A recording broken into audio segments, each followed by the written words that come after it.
c'est une page culture pour ce 4e épisode de Circuit Court. Bonjour à tous, aujourd'hui nous consacrons cette page à l'astronomie. Nous sommes d'ailleurs sur le site du radiotélescope. C'est le 2e plus grand radiotélescope en Europe, le 5e dans le monde.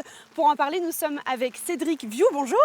Bonjour. Vous êtes l'un des ingénieurs de ce site. D'abord, c'est quoi le radiotélescope ? Le radiotélescope, c'est un instrument qui permet d'observer l'univers via l'une de ces lumières particulières, les ondes radio en fait. Donc vous êtes sur un des sites de l'Observatoire de Paris qui a choisi dans les années 50 de mettre ses équipements ici, à Nançay. Et donc on est au beau milieu de l'un de ces instruments phares, le radiotélescope décimétrique de Nançay. On peut voir les grands réflecteurs, le sphérique ici derrière moi, qui va concentrer les ondes radio que nous observons du Soleil, couvert aujourd'hui, avec nos équipements ici. Pourquoi ici, à Nançay ? Alors, on cherchait à l'époque une zone plutôt plate, à l'écart de l'industrie, pour éviter les interférences qui polluent nos observations, et pas trop loin de Paris, parce que c'est là que travaillent nos chercheurs, astronomes, qui utilisent les données que nous collectons.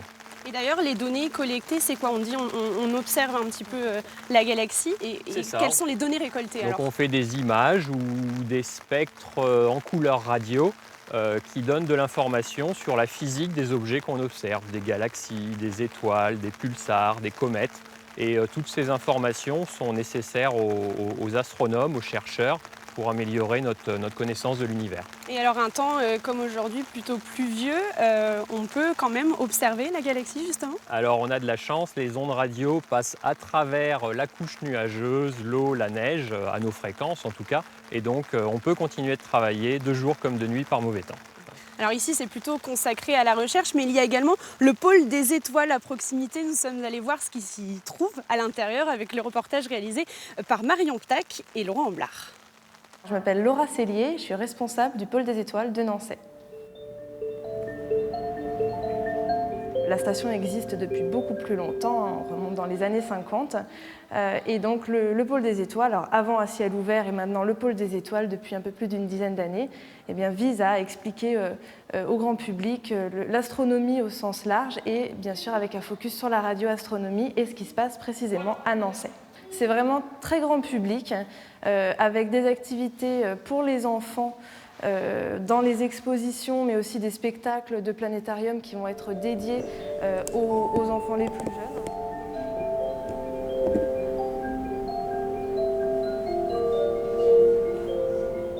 Voilà notre système solaire. Il ne faut pas être déçu, mais on habite sur la Terre, qui est la petite planète qui est ici la 3e. Vous voyez que ce n'est pas plus grand que ça. C'est Saturne, avec ici autour ces fameux anneaux. Alors, comme Jupiter, elle aussi est gazeuse, et donc comme la Lune tourne autour de la Terre, ces milliards de petits blocs de glace tournent autour de Saturne. On a également une salle avec des petites expériences, une salle de manipulation. Donc là, les petits et les grands peuvent appuyer sur des boutons pour comprendre différents processus physiques. Alors cette salle, c'est notre salle d'exposition temporaire. Donc actuellement, notre exposition s'appelle Bon baiser de Mars et elle va présenter donc, des petites anecdotes sur la planète Mars avec cette première série de panneaux. Et ensuite, un petit peu l'historique de l'exploration spatiale de la planète rouge. Avec ce deuxième mur, on part des années 60 et on arrive jusqu'à la décennie 2020, l'année 2020 et la décennie 2020, pour parler du futur de l'exploration martienne. Alors on a voulu faire cette exposition pour coller un petit peu à l'actualité spatiale, parce que l'année 2020, c'est une année martienne, on est au plus proche de la planète Mars. Et les missions spatiales ont été lancées donc cet été, c'était le créneau, les fenêtres de lancement pour envoyer les missions. Thomas Pesquet a joué un rôle fondamental dans la communication scientifique. Il a vraiment ouvert son travail au grand public et donc forcément ça peut que favoriser l'intérêt des personnes pour ce qui se passe dans le spatial et dans l'espace. On est toujours avec vous, Cédric Viou. On est à quelques mètres du grand télescope. On a changé de site, on est sur le site Nénuphar. C'est quoi Nénuphar ? Eh bien, Nénuphar, c'est le télescope que nous sommes en train de construire. Vous êtes ici au milieu d'une des grappes d'antennes.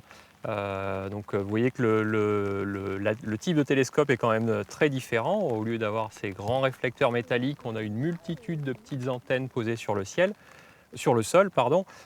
Chaque antenne voit tout le ciel et c'est grâce à de l'électronique qu'on va lui faire regarder une direction plutôt qu'une autre. Alors c'est via ce petit boîtier, comment ça se passe? Expliquez-moi. C'est ça. En fait, le signal interagit avec ces deux brins d'antenne dans ce plan-là et les deux autres dans ce plan-ci. Les signaux sont collectés là et amplifiés. On observe des signaux qui ont parcouru des années-lumière de distance, ils sont très faibles. Et ensuite, ces signaux sont envoyés via des câbles radiofréquences aux armoires, puis aux containers où on a toute notre électronique de traitement. Et toutes ces données collectées, elles sont pour qui?